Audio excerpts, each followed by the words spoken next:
Over the years, we've met so many people who've tried just about everything to figure out their lives, from meditation, therapy, to sound healing, silent retreats, even yoga with goats or walking on hot coals, religion, psychology of all shapes and kinds. Yet the same questions remain. Why has my life turned out this way? What is my purpose? Why am I still struggling? What is the meaning of my life? Well, everyone knows that feeling firsthand. I spent nearly a decade in a really strict daily discipline meditation practice, only to have a life changing experience that made me realize that meditation wasn't necessary. But it would take me another 15 years to figure out exactly what it was that did work. And that's what today's episode is about. It's the moment where self awareness hits its limit. You know, there has to be something else, but you don't know what it is. It's a condition that no religion, no psychology, no pleasure, and no amount of money can heal. Welcome to Becoming You, where we apply spiritual wisdom and truth to everyday life. Becoming yourself seems like it should be easy. Hayden, you remember those cocktail napkins your mom used to put out? And they said, "Be yourself, everyone else is already taken." I remember that. But for I'd most, forgotten about that. but for most of us, our true self gets veiled early in life just to fit in or to keep the peace, to be accepted. And while therapy and self awareness are vital tools for unlearning that cover up, they only take us so far, as we've talked about. But the next step on the Becoming You journey isn't just remembering who you aren't, it's transforming through spiritual realization. It's what leads to a more centered way of living with less daily drama, greater peace, true harmony, a real mastery over your relationships, over your work and your wellness. It's everything that shapes your life. Well, it's also about cultivating a deeper inner world, trusting your intuition, building an emotional foundation where you respond instead of react, and keeping your physical body strong and disciplined. And I let everybody know when the time comes that I've mastered that. We all have our work to do here in this area. A lot of people tie consciousness strictly to spirituality, which is not necessarily true. It certainly is that, but to me, it's the science of living and contains all of the answers as to why you took birth in the first place, the purpose of your life. And that knowledge shows up differently in everyone. In fact, I often refer to consciousness as the yoga of knowledge. I think the point is that consciousness picks up where these other methods kind of get us to that point. It's ancillary, it's complementary, it's not instead of. But here's the challenge that we all face today. We don't have the right language for this next level of understanding. We need a way to talk about consciousness that makes sense to all of us because it really is accessible. It really is compelling and grounded. So that's what we're working on, is creating this language. Well, past frameworks were necessary stepping stones to get us to this point, but they haven't been able to truly elevate human consciousness at really any level. We just learn through pain and suffering. And essentially, we've come to an impasse. It really is where we are in the world today. It's a choice of either creation or destruction. And either a solution is going to be found that's going to address all this division and antagonism across the world, or we're going to face problems and consequences that are far more damaging than the ones that we're currently facing. And that's pretty hard to imagine. Don't want to. Right. Consciousness is the answer to this demise. And it should be obvious to all of us that the new beginning that is being created in the middle of all this mess, that it isn't concerned at all with the tragedy and the suffering of the crumbling old world. It's going to be the task of people who are in touch with the deeper reality to help unlock this door to a more comprehensive understanding of existence. But if we look historically at this same issue, this stuff has been going on forever. We've pretty much relied upon three main approaches trying to accomplish this, and none of them have achieved it. We haven't even agreed to stop killing one another. Right. Yeah. The first approach that we're going to talk about, which is the religious approach. And for a lot of people, I think it's really complicated. I was fortunate, and I also find that sometimes I feel like I'm in the minority in that my early experiences with religion were very positive because it was an experience anchored in service and love. And that is one way that religion is structured, but a lot of people talk about the baggage that they kinda got from their early experiences. They grew up under this heavy cloud of sin and condemnation and really fear used as a way to enforce good behavior.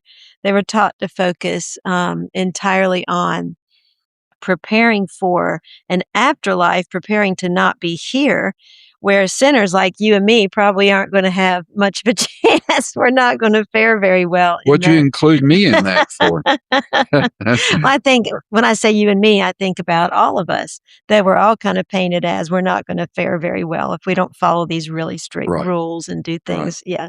And here's what I've learned. You can't, inspire anyone. You don't have any influence over someone when your starting premise is that they are fundamentally wrong or flawed. And it's easy to see why that model, as you were mentioning a second ago, hasn't been able to truly transform or spiritualize us as a humanity. Well, in a totally different way, we've hit somewhat of a similar wall with traditional therapeutic models. Standard therapy, at least from my perspective, focuses on behavior. It's trying to fix the outer behavior to change how you feel on the inside.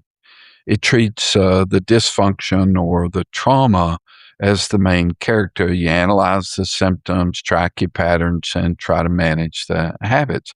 The problem is it becomes a circular loop. You end up studying the mess so much that the mess becomes the Hmm. reference point.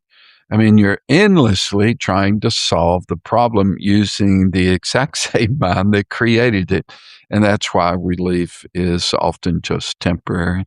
It reminds me of my own, circling tracks when I get caught up in the why and you make fun of me about it. Actually, you get frustrated with me about it because I start looping with, "But why is it like this? It shouldn't be like this. Why isn't this working?" Et cetera, et cetera.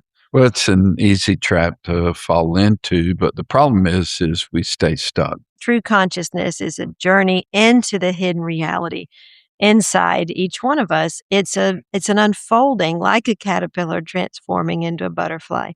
So our granddaughter and I were riding bikes last weekend, and she's 2, so she's on one of those little bikes without pedals, and the path we were on was just covered in caterpillars trying to cross. So many of them were getting squashed before they ever got the chance to transform. We kept stopping our bikes, because she wanted to carry as many as we could safely to the other side. And I realized that this happens to us too.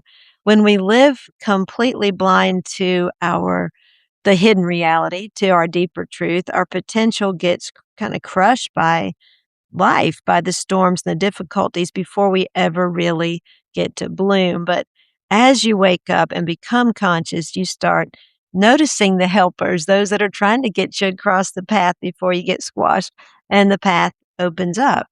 Instead of trying to fix the outside, as you were saying, to change the inside, it works in reverse. You transform the outer world from the deep inner interior of your soul. It's not about analyzing your mind, which isn't the source of truth. It's about accessing your higher self. You are a spark of a much larger divine fire. And when you align with that spark, with who you actually are underneath that story, underneath your experiences, everything in your physical daily life shifts.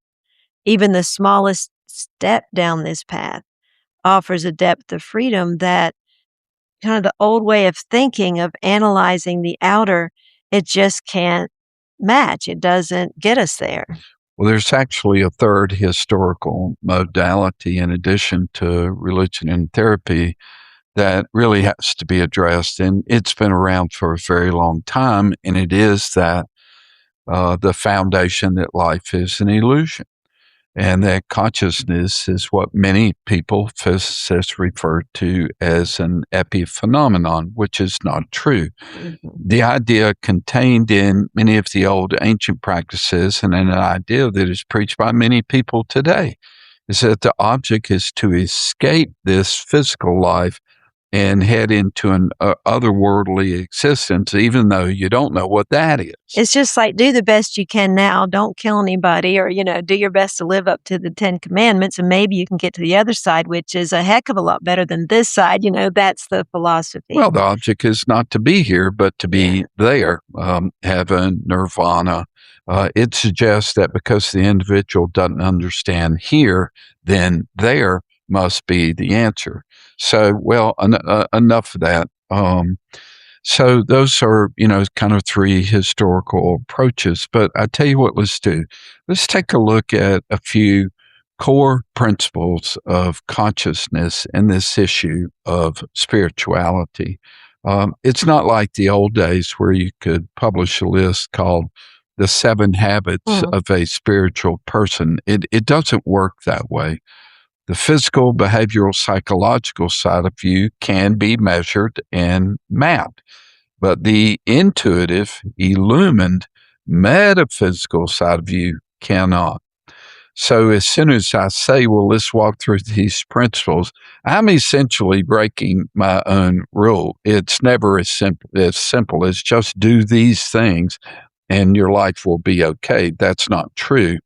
But we have to start somewhere, and this is going to give us a solid doorway into understanding, or at least creating a foundation to begin a spiritual path. So do you want to start, or do you want me to? I think I'll start. And one of the things I wanted to say is you said the word principle. It's not as simple as that, and yet it's so much better than that. And even as I work with these principles today, as we've been doing for years, I feel better. I respond better. I live better. So I want to set that up, that we're not just giving you a list of ideas, that these are literally ways that we can apply this understanding in our lives, which is where work is all about. So here's the first one. I am a spiritual being in a physical body, a physical world, but I have to develop my spirituality. Until I develop my inner self, my mind and all of my JBops, my judgments, beliefs, opinions, prejudices, perceptions, positions will just keep taking the reins and kind of running roughshod. It's like the question that we ask people frequently. It's like the question we ask people frequently in our work. Is it okay if someone is disrespectful to you? Almost immediately, everybody says no, like very emphatically. That's the ego taking offense and becoming defensive. But if we develop our spiritual self, we can pause a moment. And when people do that, they'll say, well, yes, it is okay if they speak disrespectfully to me, or their behavior doesn't determine who I am or how I respond. As we continue practicing this, we can get to the point where we can say, no one has the power to disrespect me. And then we respond in a purposeful, powerful way, not a diminished or disrespected way, but without developing my spirituality through a practice, through a greater understanding of consciousness of these key principles. Just like I develop my muscles through weightlifting, I'm going to continue to just respond on autopilot. And I'll continue getting those same old results of feeling disrespected or dismissed. That's a great place to start. So number 2, before I could evolve, something had to be involved in my birth. I mean, think about it. It's really pretty simple. Nothing can evolve unless something is involved. Involution takes place before evolution takes place.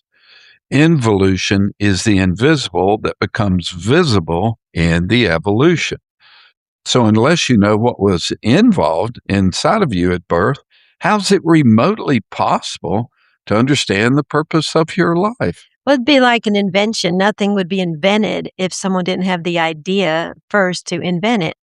Well, before I could evolve, something had to be involved in my birth, and that's going to become really important.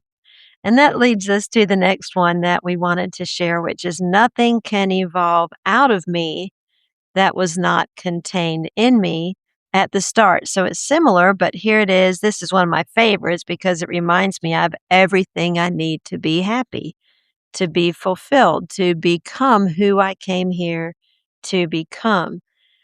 I think it's hard to say my favorite, but certainly one of my favorite Course in Miracle quotes says, "Love created me like itself. Kindness created me kind. Helpfulness created me helpful. Perfection created me perfect. Holiness created me holy." What is evolving is what was contained in me, the spark of the divine, the holy, the perfect, the kind, the helpful. All the other stuff, including fear, separation, depression, those do not evolve because they were not part of the original blueprint. And those things, they disrupt or veil our true nature, but they're not going to evolve.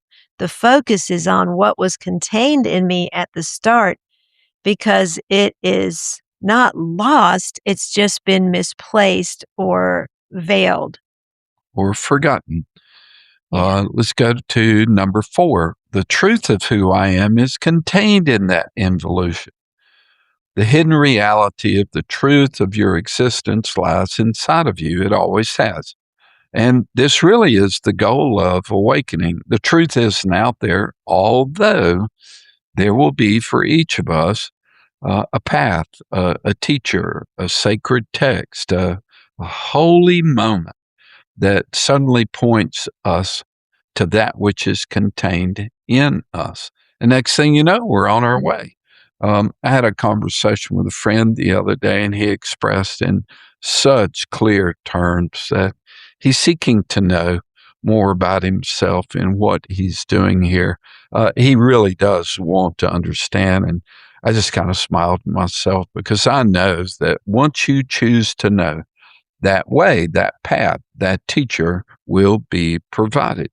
The problem is most don't want to know Mm. and will go to great lengths to avoid that journey. But the truth of who you are is contained in that involution, and that's why it's so important.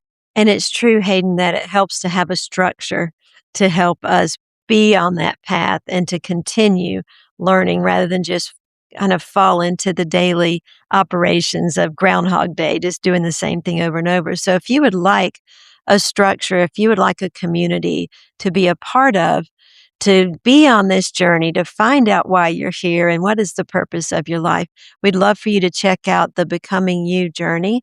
It's our online curriculum. It's a beautiful community of people seeking to live a life of meaning and of consciousness. And you can find out all about it on our website, truthspringasheville.com. Principle number 5 is each moment, each thought, each setback, each joy reveals more and more the meaning of this truth to me. The other day, Hayden and I was sharing this with you. I was all caught up in an expectation that I had of our daughter that she didn't meet. I knew that it was my expectation. I was being unfair.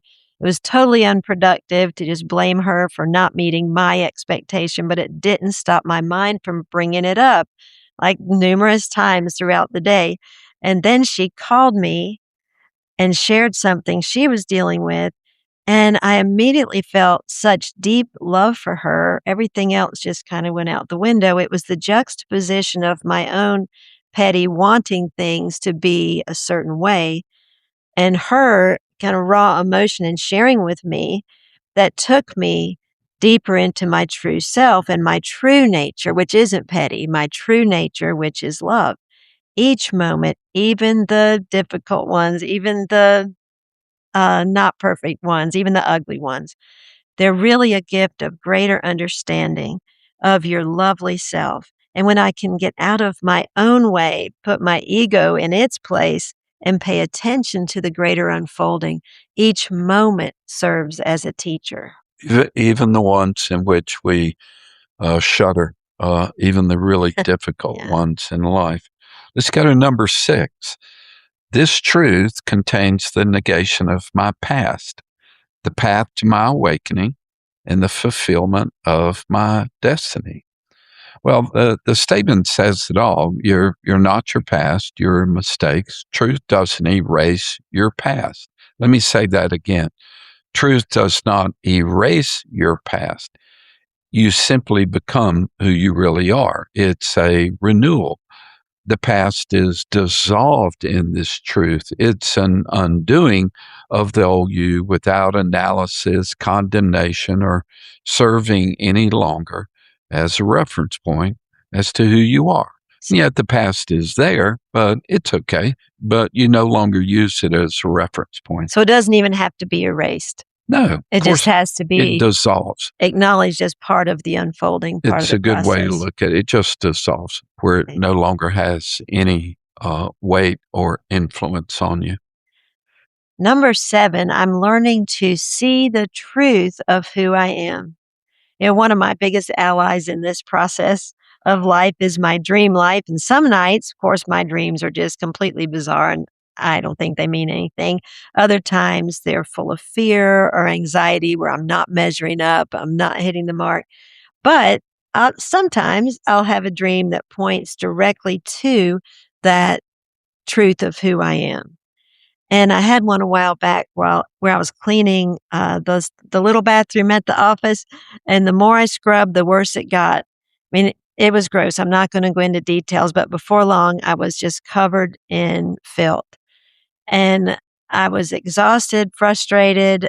I didn't know what to do. I stepped out of the bathroom, and right there in front of me was a waterfall spilling into this pool of sparkling, crystal clear water. I desperately wanted to jump in and wash everything off, but I hesitated. I thought, I'm too dirty. I'm going to ruin the water. What about other people that want to get in it? But suddenly I was in it. And I was so surprised that the water stayed pure. It stayed that crystal clean. And shining up from the bottom was a smooth, polished pink stone. And I dove under the water. I picked it up. And as I surfaced, I heard a voice say, "You are washed clean. You have nothing left to fear." The story doesn't even end there, although it was a profound dream. But a couple of days later, I was out in the front yard at the office with our youngest grandson, and we were watching you cut down a tree. And I looked down, and right there, kind of poking out of the grass, was an actual polished pink stone, exactly like the one in my dream. And I have it on my desk today. It's a reminder that no matter how much past, how many mistakes, how much filth we think we're covered in, our core truth remains untainted and we can just dive in the water and be clean. Let's go to number 8. I carry this truth inside of me. I must become one with this truth, live this truth, and realize this truth. Well, so much for being bored anymore, so much for being lost anymore. This is the path of awakening, to know the truth of who you are. If there is a movement involved in this effort, then it's not only a movement that is moving towards something, but it also has to simultaneously be moving away from something. And I say that every individual has a pretty good idea of what that looks like for them. The question is, when will you choose to begin? For principle number 9, we're using a very short quote that is from Sri Aurobindo. And he says, "I, ignorant, am the knower beyond time, the self above nature, above my fate." And in Sri Aurobindo's poem Savitri, he wrote a line that has stayed with me since I read it. "The life you live conceals the light you are." And notice he didn't say the nice person you are or the good person you are. He said the light you are. And it doesn't mean that your everyday life is bad It just means most of us are hesitant to actually live as that light. And why is that? Are we embarrassed by our own light? Are we secretly afraid that if we step into the light, we'll miss out on some of the fun in the darkness? I remember thinking that very thing. It's like the sacredness of that dream I shared a minute ago. Part of me is, thinking, should I share that? It sounds like I'm trying to be holier than thou. That's not at all the case. But if you are the light, and you are, and I am, then the only way to live authentically, the only way to live a life of true meaning is to do your best to be that light. I mean, we're human. We're not always going to be in perfect alignment with the divine inside us, like me, harping in my head about my daughter not meeting my expectation. But we can still let that light shine and let it guide us, most importantly, and everyone around us out of the dark. And the last principle, number 10, becoming this truth is the eternal significance and meaning of my life. And really, just like number 8, the one that I read, this is self explanatory. Becoming this truth is the eternal significance and meaning of my life. Life, your journey, your failures, your successes, there's nothing but this unfolding of the truth of who you are. And I'm suggesting that we've come to a point in time when this journey can not only be understood, but it can be lived. There's nothing but this meaning because that's all there is. At the end of the day, your life isn't a problem to be solved or a story to be endlessly analyzed. It's an unfolding. The filth we think we're covered in is just on the surface. The water is clean, the spark inside you remains untainted. Living as that light isn't just one goal among many, it is the entire point of being here. And that's going to take courage. Yeah. Every single day, every moment gives me another opportunity to choose consciousness over autopilot. Well, that's why the process of becoming must become the significance of your life. The quest for spiritual growth is a never ending, ongoing process, and each revelation, no matter how small, contributes to the greater understanding of your being. It is a progressive comprehension. But as you continue to nurture this inner journey, your outer life begins to merge with these realizations. It begins to conform to that truth. And this is how transformation will occur. And this is what the becoming process is all about. Heaven isn't somewhere else, it is right here. Your unconsciousness is really only a preparation for that transformation. I think that's so powerful, Haydn. Well, it will happen in one lifetime. It will happen. You will wake up, but why not make it this lifetime? Exactly. Thank you so much for joining us as we all work to build a more conscious world together. And please do check out our Becoming You journey at truthspringasheville.com. We've included these 10 principles that we've talked about today in a downloadable file, so be sure to check that out. You're welcome. It's a free resource for you. I want to end our time together with a beautiful quote, and I hope you'll listen to it a number of times and really let it sink in. I see the omnipotent's flaming pioneers over the heavenly verge which turns toward life came crowing down the amber stairs of birth. Forerunners of a divine multitude. Out of the paths of the morning star, they came into the little room of mortal life. I saw them cross the twilight of an age, the sun-eyed children of a marvelous dawn, the great creators with wide brows of calm, the massive barrier breakers of the world, and wrestlers with destiny in her lists of will, the laborers in the quarries of the gods, the messengers of the incommunicable, the architects of immortality. This is who you are. The impasse veils the breakthrough, but it is up to you to decide. Take care, and we will see you next week. Thank you.